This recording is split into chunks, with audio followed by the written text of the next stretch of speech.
My name's RJ Turner Hathaway, and I have been attending here for about 4 years, since 2018. But I've been a lurker for the last 2.5 years. That means I prefer to attend church in my pajamas with a cup of coffee and on my own couch. But God and I have been talking a lot lately, and He's made it clear that I am to attend church and not just to watch it. So here I am in all my rawness and all my self-consciousness. Some of you have gotten to know me a little bit, and others don't have a clue as to who I am, and I kind of like it that way. That's okay, because I don't fully know who I am either, especially in the eyes of God. I describe myself as strong, determined, caring, a hard worker, passionate, and a survivor. But more importantly, I'm a sinner, and this is my story. I grew up in a family of one mom with 7 children and 3 husbands. My mom was born in 1931, and she was kidnapped at 3 years old. She was stolen away by her father, and she grew up in logging camps from Northern California to the Canadian border. Not exactly your rich Victorian house on the hill. She was the epitome of the proverbial tomboy. She used to brag about how she could outrun, outfight, outcuss, outspit, and outshoot every boy that she knew in the camps. And there were many. And in many ways, I've followed in her shoes. This was no easy life. She told tales about how the railroad car would deliver supplies and mail once a month to the home sites along the logging line. Sometimes the home sites were canvas tents set up in groups where rough camping was considered luxury and home. She smoked like a chimney from 11 years old on. She was tough, strong, a hard worker, and very seldom a child. With her father in the woods from sunup until long past sundown, she did not learn the fine art of being a lady or the mannerisms of the civilized world until she was much older. At 15 years old, with self-proclaimed no interest in boys, she was told that her father was dying and that she was being married off. At that time, women were barely allowed into the workforce, and only because of replacing the men who had gone off to war.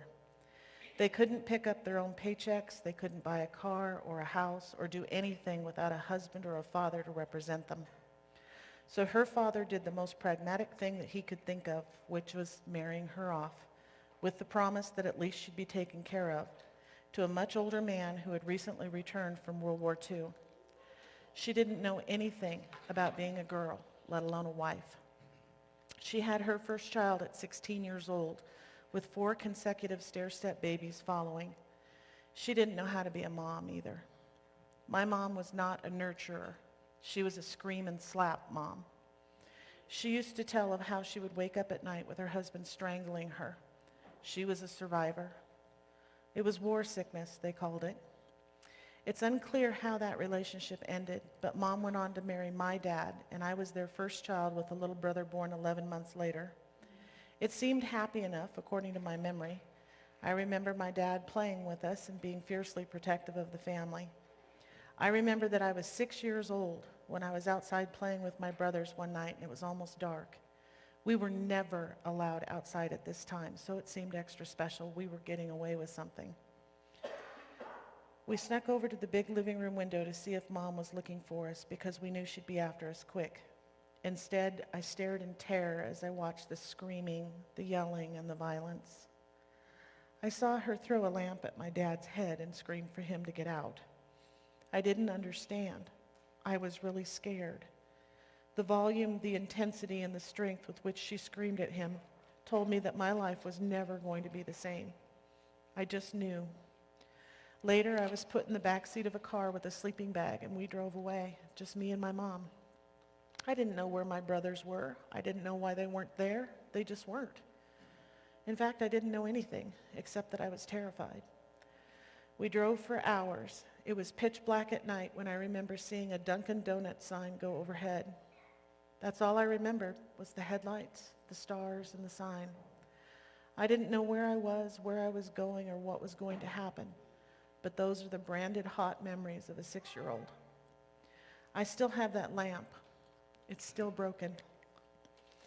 A short time later, I was told that Mom had to go back to California because Grandma was sick and she was probably going to die. I didn't really know what death was, except frogs and salamanders and pockets stopped playing and died, and they didn't come back anymore. I didn't know anything about God except for, gee, damn it, and go to hell. My mom cussed like a sailor. I knew there was some place called heaven that frogs, salamanders, and sick farm animals went to when they died, and I knew that my grandma was sick, and I didn't want her to die. I asked about God and heaven and hell, and Mom couldn't tell me much. But my oldest sister, who was 18 years older than I, who we were living with at the time, got me a Bible. I tried to read it, but I didn't get very far. There were a lot of big words that I couldn't understand, but those Jesus stories were pretty cool. Grandma died, and I never got to say goodbye. My heart broke again. I was a very tender-hearted girl. I was bubbly but introverted, and I was sensitive and withdrawn. I was fiercely independent, but I was afraid all the time. I learned quickly how to entertain myself, and I was very perceptive. I watched a lot. Good or bad, I learned from my surroundings. I found that I bonded with animals more than people. I was a good girl. I was just scared. We moved from my oldest sister's house to Harrisburg, Oregon shortly after Grandma died. I was pretty dazed and confused with all the big changes that were going on. Mom had tried to divorce my dad and found out that he was legally married to 3 other women at the same time. This made me a literal bastard child. I remember that this discovery stung very, very deeply.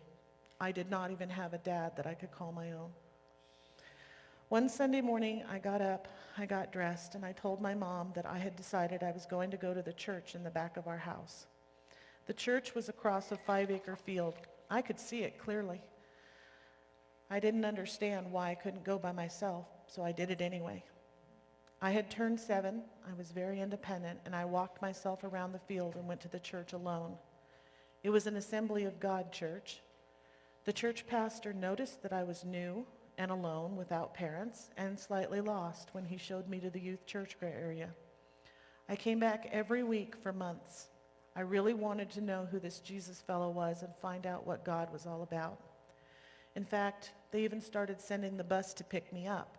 And of course, I had to bring a few friends. It was surprising to me to see how many kids my age were also looking for peace. I was in the 3rd grade. Life was getting harder and more complicated in consecutive grades. We were poor and we were hungry a lot. Kids were harder, tougher, and meaner. I learned how to fight. First with my brothers, who were 1 year older and 1 year younger, and I learned to defend myself on the playground from bullies who wanted to take what wasn't theirs to take. It didn't matter if they were male or female. It took quite a bit to get me to fight, but I was good at it when I did. Fighting became normal. Full-on knockdown, drag-out fistfights were an almost daily occurrence. Now, it needs to be mentioned that my mom used to move around a lot. We used to tease her years later that she was part gypsy. She moved us at least once a year, every year, and that meant at least 1 new school year every single year, sometimes 2. New friends, new cliques, new rules, new changes, and they could be intense. Minimal stability. To her, it was new and interesting, and to us, it was an absolute nightmare. At 11 and a half years old, I was in 6th grade, and I defended a boy named Dean from a new bully, the teacher. Mrs. Newton had been teaching for over 30 years. She was well past her time, and she needed to retire. She mocked Dean for not getting the answer right again. Dean always sat in the very last row, hiding. I had befriended him because he was an underdog. I used to help him catch up on his assignments and do his homework. He struggled mightily. It turns out that Dean was legally blind. This time, however, Mrs. Newton took me out in the hallway.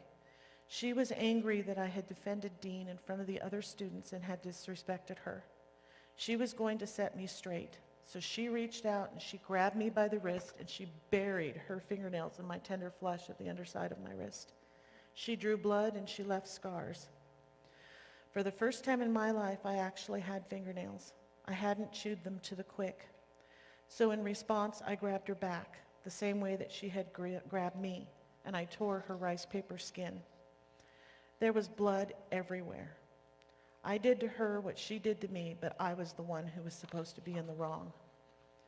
The vice principal, Mr. Wilt, took me into his office, and while there I tried to tell him how she had wronged Dean and myself. Instead of him standing up for what was right, he kicked me, and he told me that I'm not allowed to stand up to authority figures. He berated me, and he threatened to kick me out of school. Something in me snapped. I could not take being beaten down anymore. I couldn't trust those who proclaimed to be the voices of authority and the sources of protection. I drew my leg back and I kicked him in the shins with my pointy-toed cowboy boots as hard as I could. While he shrieked, jumped around, and grabbed his shin bones, I tore out of that school. I went straight home and I refused to return. School board members visited my mom. They threatened her with truancy charges for not forcing me to go back to school. Even if she wanted to, she could not have forced me to go back. I wouldn't have stayed. Even when police officers came to the house, I wouldn't go back, and I told them why. Though they claimed to understand, they threatened to take Mom to jail if she didn't put me back in school. And Mom knew that she had a real problem that wasn't going to be just smoothed over.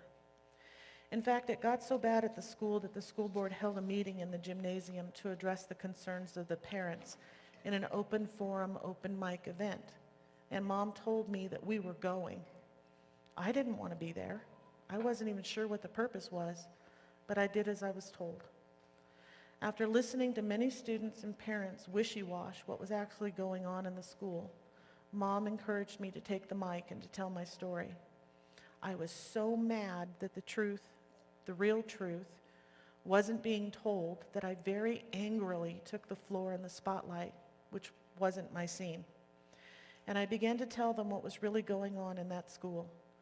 I spoke with tears pouring down my face for an hour and 15 minutes. I was so angry that it all just gushed out. When I had nothing more to say, I went and sat down next to my mom and I sobbed like a baby. I apparently was the last speaker. I had students cheering me on, teachers sending me glaring stares with grimaced faces, but I didn't care. I was exhausted but relieved. The truth was out. Mrs. Newton was forcibly retired. Mr. Wilt was transferred to another school dealing with much older students and placed on probation with strict supervision. The operations of the school were completely changed, and other than feeling like I'd made it better for the underclassmen, I didn't care. I wasn't going back. I had found my anger and I had found my voice. So Mom enrolled me in the nearest private school that she could find, which happened to be Central Valley Junior Adventist Academy in Tangent, Oregon. It's located between Albany and Corvallis. Thank God for private schools in Podunk Hollow locations. I finally found friendly faces, caring teachers, and loving interactions. I didn't understand all of the rules and the restrictions, but I thrived in that environment. I was happy for the first time in a long time. It was a 3.5-hour bus ride each day, but it was worth it. Unfortunately, Mom couldn't afford to keep me enrolled at CVJA, so I only got to stay the first semester. The very first day of the second semester at Central Lynn Middle School in Brownsville, Oregon, which is Redneckville, USA, I was 12 years old, and while walking down the main hallway to my first class, I was offered drugs. I was a good girl who was getting the tar beat out of me mentally, physically, and emotionally. These were the same students of before, just cliquier, rowdier. Homeroom was the rowdiest and known as the worst class in school, full of jocks, football players, and privileged golden kids who got away with everything. Our homeroom teacher was named Mr. Rayner. The kids, it's spelled Rainier, but he was pronounced Rayner. The kids would sporadically call out, "Rainier beer," throughout the class, which drove him crazy. They antagonized him constantly. They threw items at other students and disrupted teaching at every turn. One day, after being unable to get control of the classroom, Mr. Rayner locked the door, and then he began throwing things at students. Little things like punches and desks and other students. not to mention the chalk, the erasers, and anything he could get his hands on. He lost his mind in class, and he terrorized us for over 45 minutes. The class bell rang, and we couldn't leave. Finally, the other teachers started inquiring as to where their students were, and the assistant principal came to the classroom to see why we hadn't been released. He witnessed what was happening through the small glass window in the door, and he tried to break in. He hadn't brought his keys, so he had to go back to the office for them. Finally, he was able to get the door open, and he tackled Mr. Rayner. 2 other teachers came to his aid and took him down, and the paramedics removed him in a straitjacket, screaming all the way. I never got over fractions.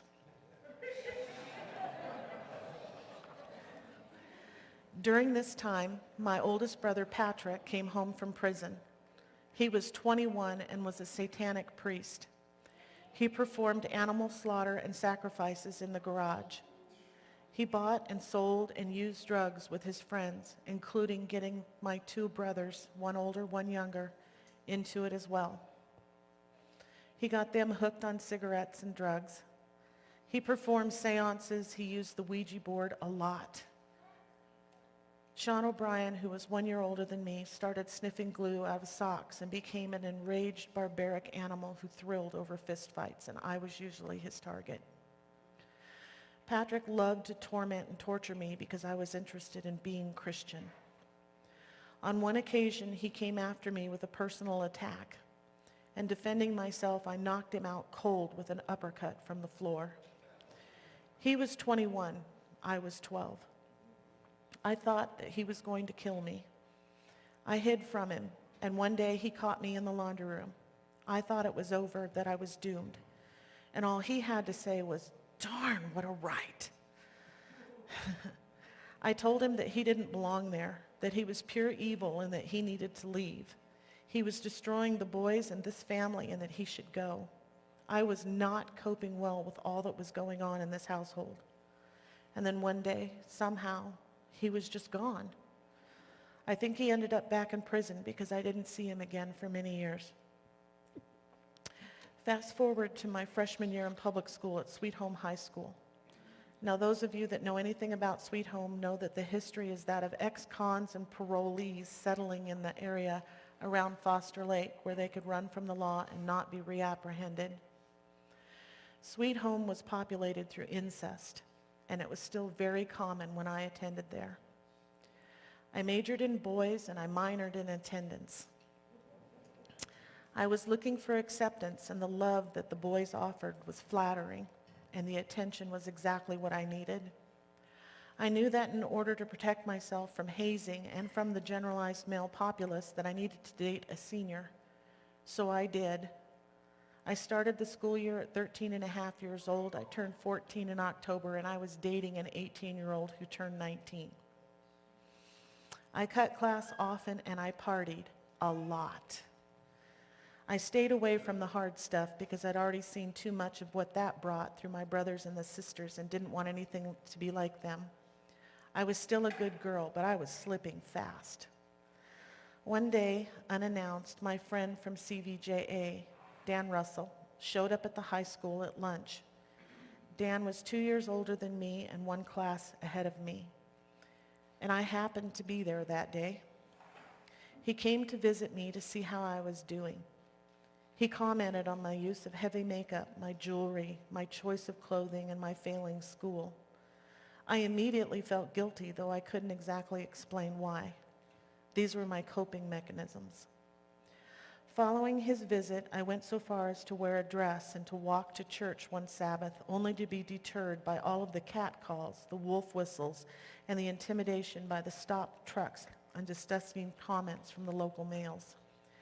In Sweet Home, even the girls chewed tobacco. Looking feminine and soft riled the boys like lathered dogs. Sex was currency, and the high school was alive with it. If you made it to 16 and you weren't pregnant, there was something very wrong with you. Wanda, my third oldest sister, came home from prison. She was an alcoholic, she was a heroin addict, and a witch. She actually sacrificed her firstborn son.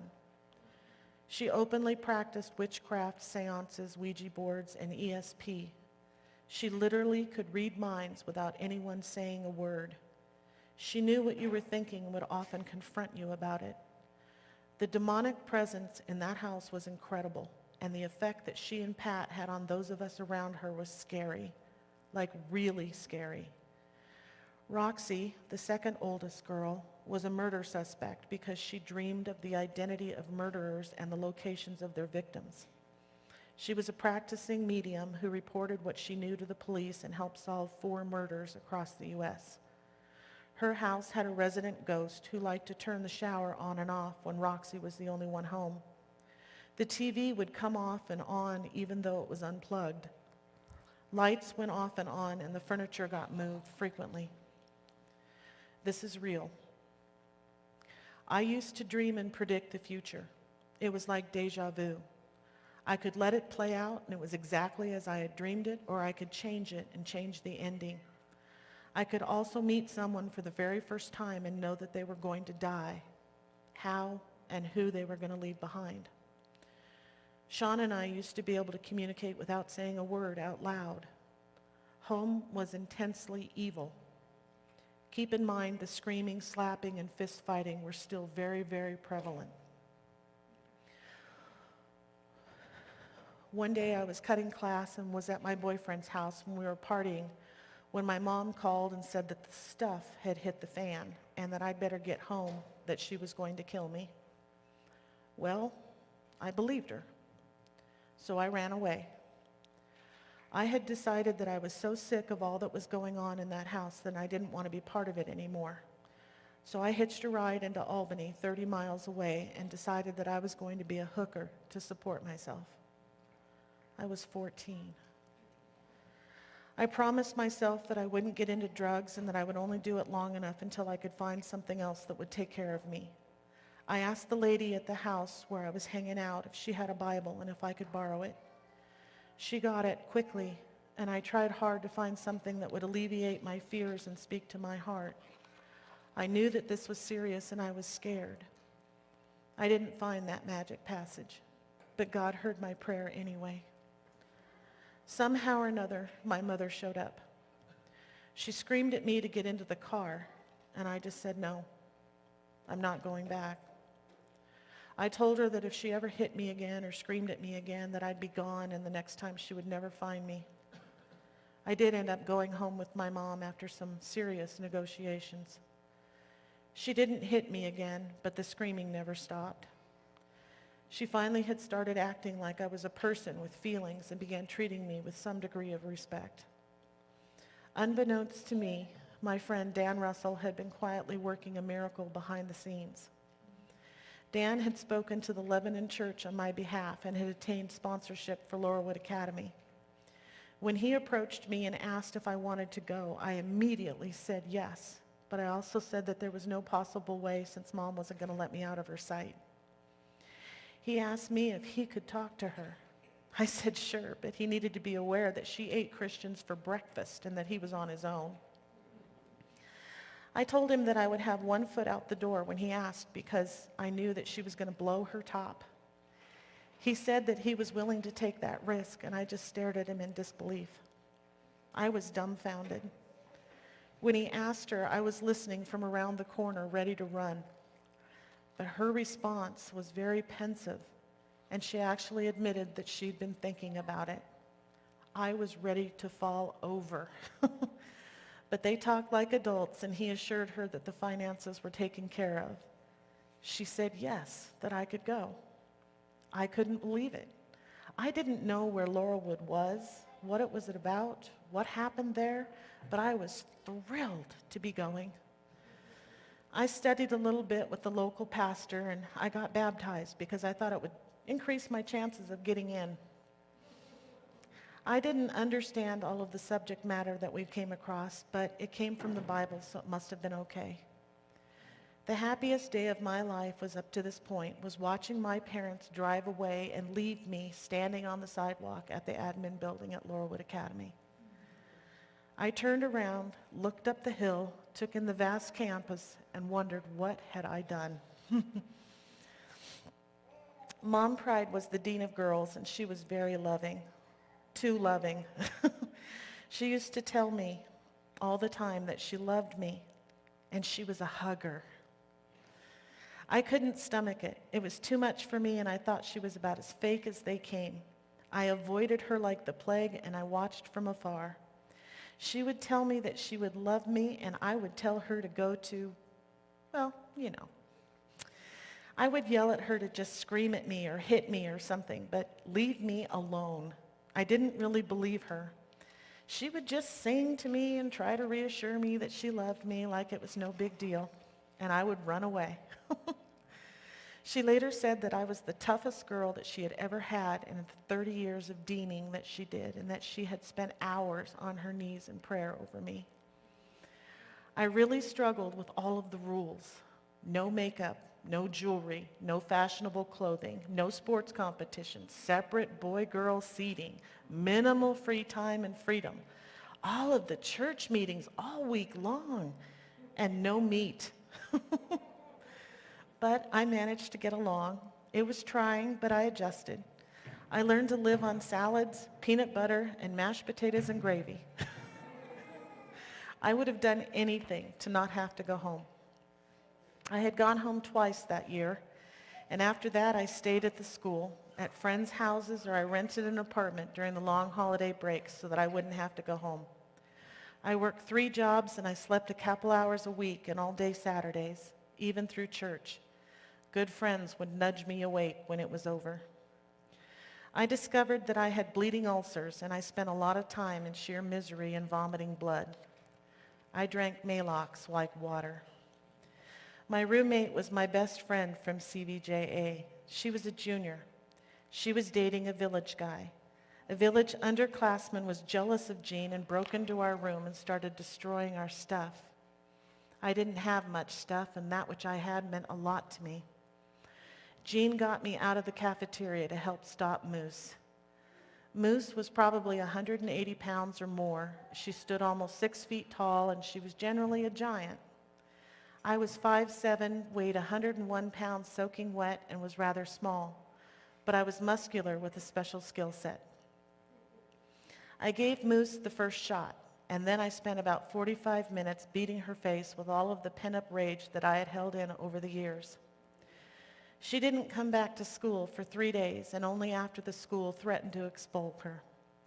She came back. She wore huge Elton John glasses to help hide her bruising, but they failed. From then on, I had a reputation. Students would step back from the sidewalks into the grass to let me pass through without me having to say a word. I never had to fight again, and that was significant since fighting had become a normal way of life for me.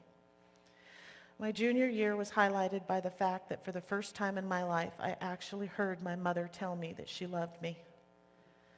It took over 1.5 years of calling home weekly to talk to her and telling her that I loved her, only to be hung up on.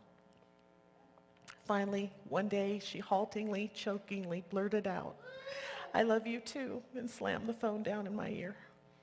But she said it. She actually admitted that she loved me. I was ecstatic. I danced down the hallway yelling at the top of my lungs, and Mom Pride came out of her office to see what was going on and later to celebrate with me. That was really touching. She didn't minimize it. She embraced it. She accepted me and the situation and helped me revel in it.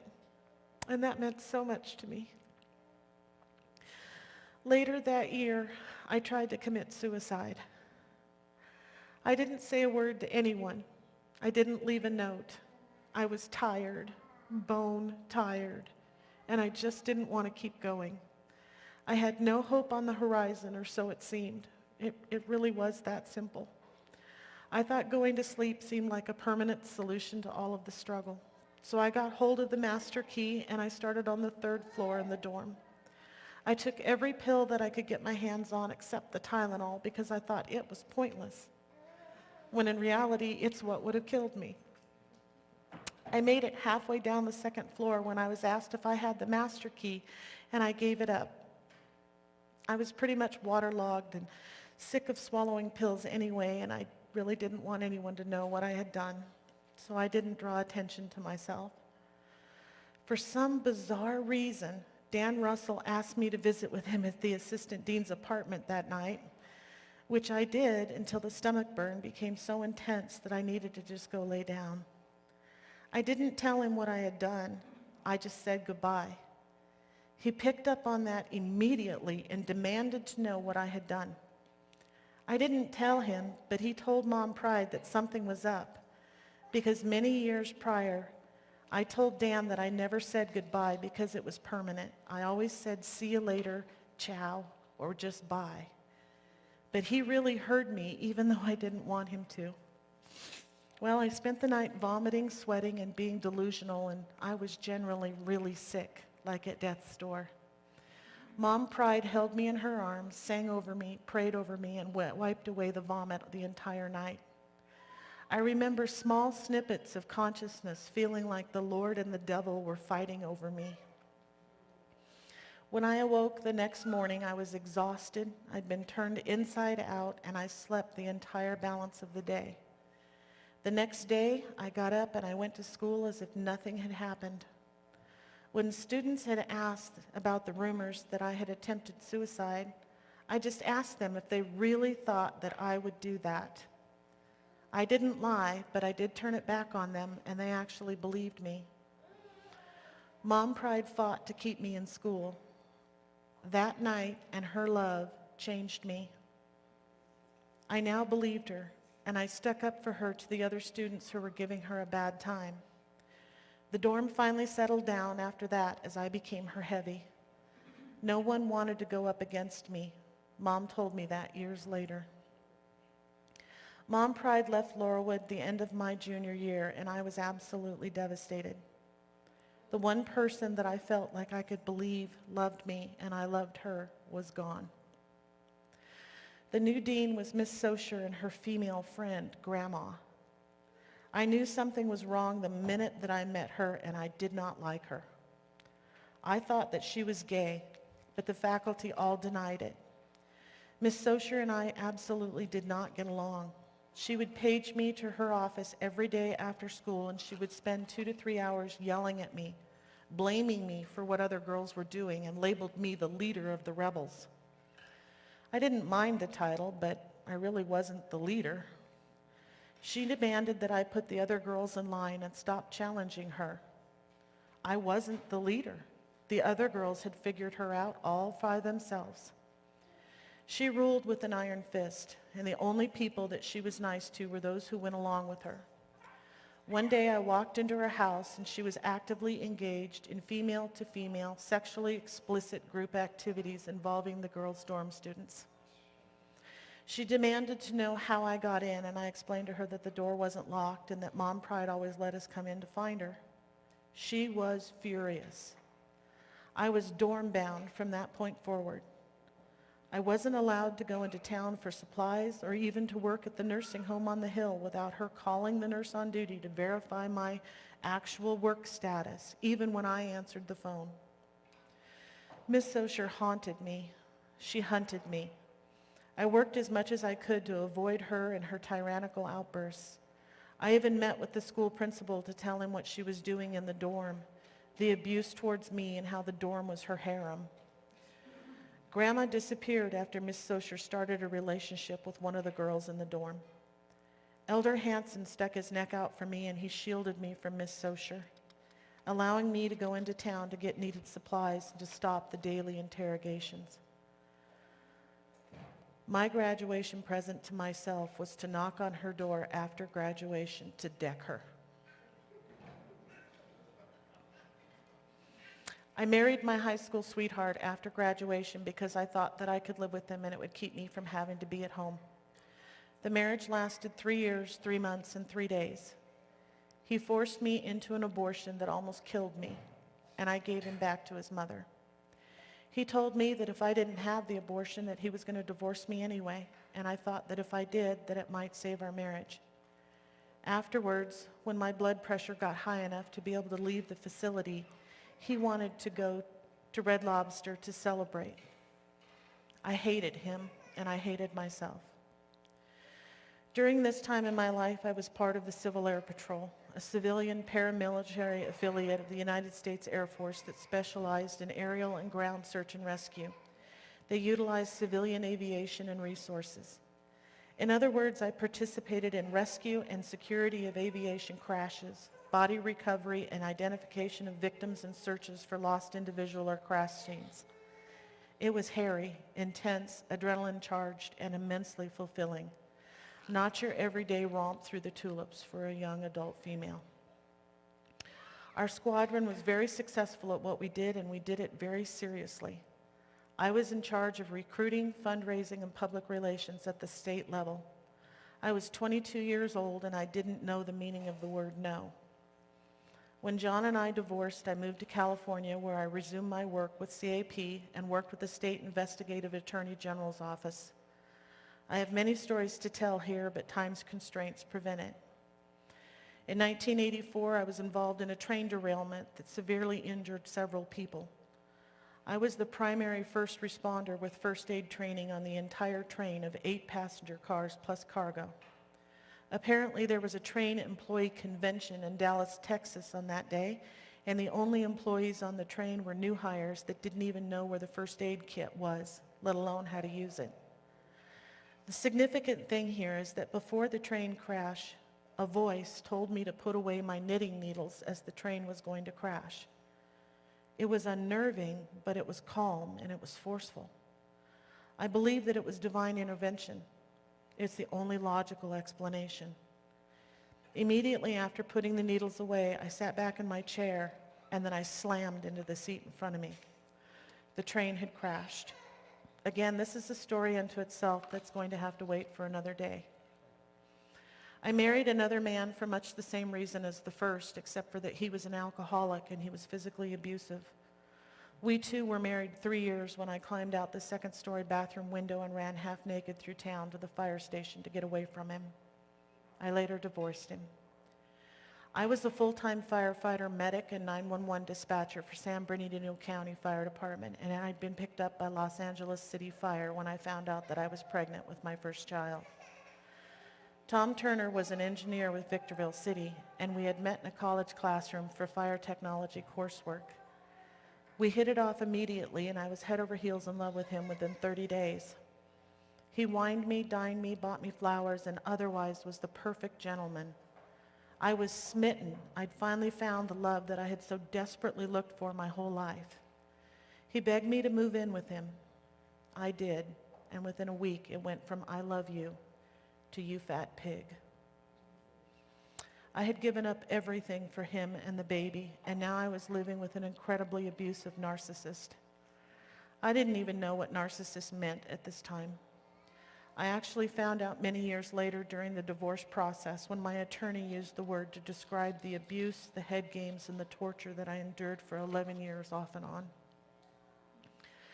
It took 3 years for the divorce to be final and 23 years for the child custody battle to end. He played Russian roulette with me, he beat me, and he used the kids as pawns. He was abusive in all forms, mentally, physically, emotionally, spiritually, financially, and sexually. During this time, he was untouchable legally because of the good old boy structure, and it was still in play, and his cop friends protected him. I had nowhere to turn because even if I went to a women's shelter, he had access to every single shelter address in the state because of his position. And if I left the state with the kids, I would be found guilty of spousal child abduction. I would lose them to him and I would go to federal prison. I was mental mush. I had no choice but to stand and fight as best I could, so I did. The toll it took on me was indescribable. My entire life was consumed with protecting myself and my children from a crazy man who seemed to have unlimited money, position, and power. There was a time when I was so depressed that I couldn't see beyond the tunnel vision in front of me. Everything was black and I just couldn't go on, so I decided that I was going to kill my children and then myself. I was actively searching for a handgun when there was an annoying knock at the door. That person wouldn't stop knocking. So I finally answered it. It was an acquaintance from church in the homeschooling group that I was part of, a woman named Kathy Mastel. Kathy and I were not friends, so I really didn't understand why she was standing at my door annoying me. It was even weirder when she explained that she was here to pick me up and the kids to go home with her for the weekend. I objected, but she insisted. I was in such a fog that I couldn't even stop her when she packed our clothes and put us in the car. Before we left town that day, she made me show her where my doctor's office was, and the next thing I know, I'm in a doctor's appointment and being prescribed antidepressants. She filled my prescription for me, and we left town for her house. When we got to her house, the kids ran off to play with her daughters. She made me take the pills, and frankly, I was too worn out to fight her. And I meandered down to the horse corral where I stood for 2 hours, bawling my eyes out in the neck of her horse.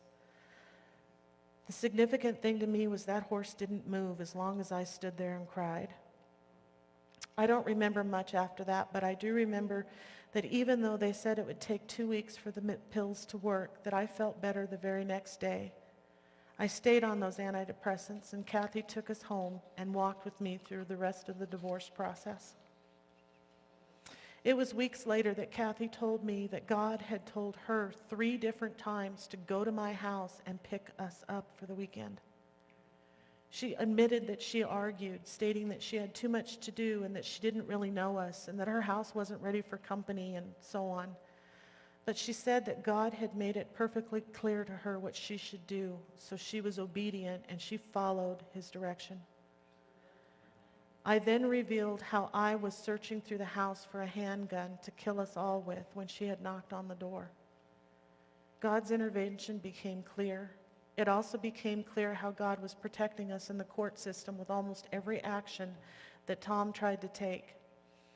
Oh, how I prayed that justice would be actually served and that he would be punished for what he had done and what he was doing. As long as I stood in faith, God protected us. The moment that I veered from it, I would lose an action. I was blinded to this fact until some 20 plus years later during the actual writing of this testimony and the revisiting of this nightmare. I never did feel that he was punished enough, but I have since learned to forgive, and more than anything else, that has set me free. After the divorce, I went outside one afternoon and I prayed. I knew that I could go to any bar in America and pick up at least one guy, if not more, and find a partner. But I didn't want to do that. So I turned to God in a pitiful prayer that started with, if you really are God and you really hung the planets and keep this universe spinning at the right angles, then you're big enough to bring the right man to me. That I wasn't going looking and that he had to accept me for who and what I was and where I was at because I was a mess. And oh, by the way, he can't have been married before. He can't have any children. He can't be a diabetic. He can't have diabetes in the family. And he has to have a similar background. I signed off Roger Dodger, over, out, and amen. And I didn't really think that it would happen. But God saw my raw brokenness, and he met me where I was. He knew that I was hardened and yet hopeful. He saw the degree of my desperation. I believed that he also knew that I wouldn't understand his love if I didn't understand what love was. 2 weeks after I uttered that heart-wrenching prayer, Kevin called from out of the blue. Kevin and I were classmates and inseparable friends from Laurelwood. He was the first person that I had met at the admin building when my parents dropped me off. We accepted each other instantly because we were both educated in the School of Hard Knocks, and we had an unspoken bond. We were inseparable at school, oftentimes dropping what we were doing to meet each other somewhere in the middle, but we never dated each other. In the initial call, he said that he'd been looking for me for over 13 years, ever since graduation, but he couldn't find me, and that Mom Pride had recently discovered my phone number in her address book. We were on the phone for hours, burning up 2 separate batteries. We made plans to meet the next weekend to talk about old times. I was really apprehensive, and I would only allow the thoughts of seeing if our friendship was still there. I explained to him what a mess I was and that I wasn't interested in anything more than he agreed and accepted that. Hi, Sloanie Baloney. We met, hit it off like no time had ever passed, and had a wonderful weekend. Even my kids liked him, which was really unusual. Before he left, he wrote me a love letter while sitting in the front seat of his work van, stating that he had been in love with me since high school. He just didn't know it. I still have that letter.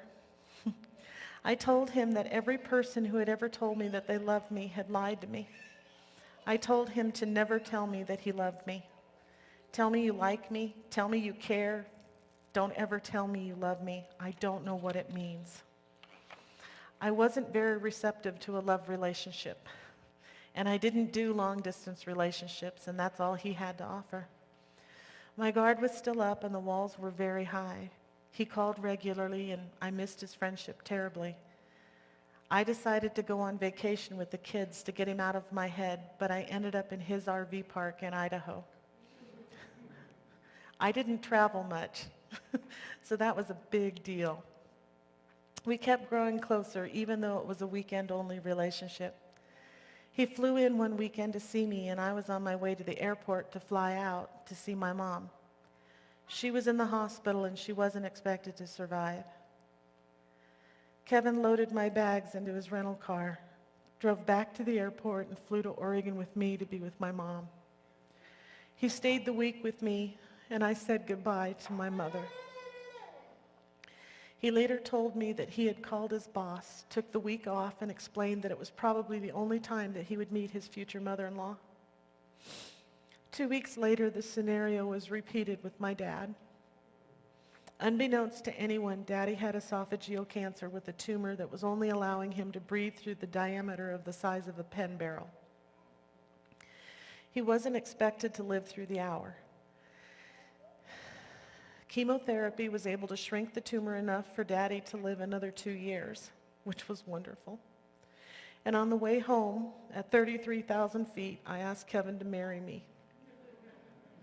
We had been through so much crisis and stress together in such a short time that I felt like we could survive anything. He said yes. We were married at the top of a waterfall with our reception in a cow barn, which was us. There have been many hardships in the years of marriage, but there was only one real argument that challenged us. Kevin spent the night in his truck, and the next day we were able to sit down as friends and to talk it out. If I could give one piece of advice to anyone in this room, it would be to be best friends before you get married. It makes all of the difference in the world. In our marriage, we experienced loss of business, bankruptcy, homelessness, living in RVs for years, long-distance marriage, cancer diagnosis, and yet we still stand together through thick and thin. Through Kevin's family, I have been given the opportunity to watch love in action. I'm kind of weak in this area, so it's been a wealth of education and information to me. Kevin's family is the family that I've always wanted and never had. Harold and Carol would sponsor family get-togethers for the holidays, and even though my PTSD would ping off the charts, I got to see what extended love was on many an occasion. Sometimes it was overwhelming and I had to escape, and other times it left me hungry for more. I loved being with Harold and Carol one-on-one. Harold was always so accepting, so tolerant, and so jovial. I learned so much love from him. We both share a bond with PTSD, and it was wonderful to be with someone who just understood. I stayed with them the week that Carol was diagnosed with a brain tumor before their daughters could get here. I was very honored and touched to be able to help in any way that I could. Carol died, and I was diagnosed with cancer the very next day. While I was getting out of the hospital post-surgery, my sister-in-law, Sandy, was diagnosed in a nearby hospital with metastasized cancer and was given 2 months to live. My world was once again rocked to the core. I approached Pastor Brent and I told him that I needed to know who God is and would he please help me find him. I told him not to play with me, that I wanted to know what the Bible said, and I'm not Ellen White. I actually threatened to bring him to his knees if he played with me. He laughed at me, and over time we studied together. Over the years, I had read the Bible and had taken every single word of the King James Version back to the original Hebrew and Greek to try and understand if the translation could be trusted. I was head smart, but heart weak. I believed, but I didn't understand. Just enough to be dangerous, I always said. Now, after much soul-searching, surrendering, and leadership by the Holy Spirit, I am ready to say that I am a Christ follower, a Christian. Today, I lay it at the cross, burying it in a baptism of water. My name is RJ, and I'm a sinner. I'm also saved, sanctified, and redeemed. I am not condemned, praise God. I don't yet know what God has plans for my life, and I'm kind of scared to find out given all that I've already been through.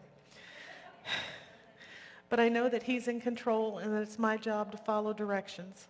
He's made that perfectly clear.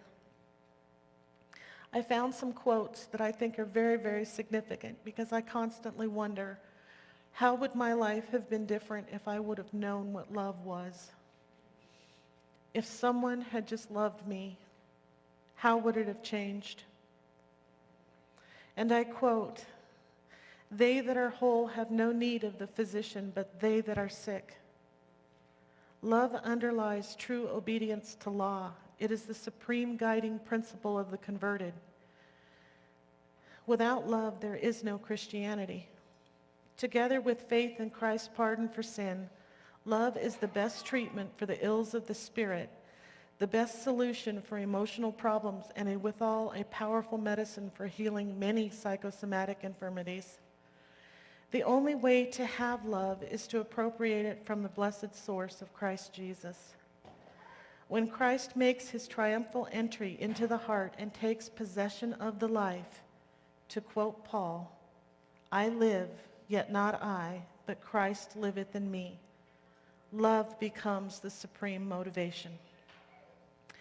Matthew 23, 36 through 39 says, "Master, which is the great commandment in the law?" Jesus said unto him, "Thou shalt love the Lord thy God with all thy heart, with all thy soul, and all thy mind. This is the first and great commandment. And the second is like unto it, Thou shalt love thy neighbor as thyself. On these two commandments hang all of the law and the prophets." And I say, love each other. It's the universal language of life. If we can humble ourselves and simply learn to just love, we can change our world, and the ripples that go out from there will change others' worlds. When I die and others describe me, I hope that it is said that I love deeply.